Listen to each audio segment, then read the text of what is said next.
എമ്പുരാൻ എന്ന ചിത്രത്തിൻ്റെ 8ാം ദിവസത്തെ കേരള ബോക്സ് ഓഫീസ് കളക്ഷൻ റിപ്പോർട്ടാണ് ഇന്ന് നോക്കാൻ പോകുന്നത്.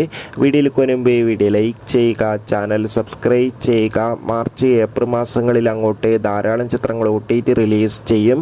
നമ്മുടെ ചാനൽ ഭാഗം പരിശോധിച്ചാൽ ആ വീഡിയോയൊക്കെ നിങ്ങൾക്ക് കാണാൻ വേണ്ടി സാധിക്കുന്നതായിരിക്കും.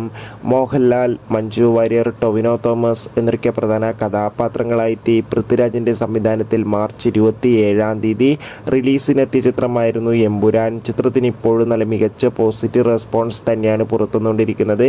അതുകൊണ്ട് തന്നെ ഏവരുമേറെ ആകാംക്ഷയോടെ എമ്പുരാൻ എന്ന ചിത്രത്തിൻ്റെ ഓരോ ദിവസത്തെ ഓരോ കളക്ഷൻ റിപ്പോർട്ടും അറിയാൻ വേണ്ടി കാത്തിരിക്കുകയാണ്. ഫൈനലി എമ്പുരാൻ എന്ന ചിത്രത്തിൻ്റെ 8ാം ദിവസത്തെ കേരള കളക്ഷൻ റിപ്പോർട്ടൊക്കെ പുറത്തുവന്നിരിക്കുകയാണ്. ഇന്ന് 8ാം ദിവസം അത്യാവശ്യം മികച്ചൊരു ബുക്കിംഗ് നടക്കുന്നത് കൊണ്ട് തന്നെ കേരളത്തിൽ നിന്ന് മാത്രം 6-7 കോടിക്ക് അടുത്ത് വരെ കളക്ഷൻ നേടിയെടുക്കാൻ വേണ്ടി സാധിക്കുമെന്നാണ് ട്രാക്കിംഗ് റിപ്പോർട്ടുകൾ സൂചിപ്പിക്കുന്നത്.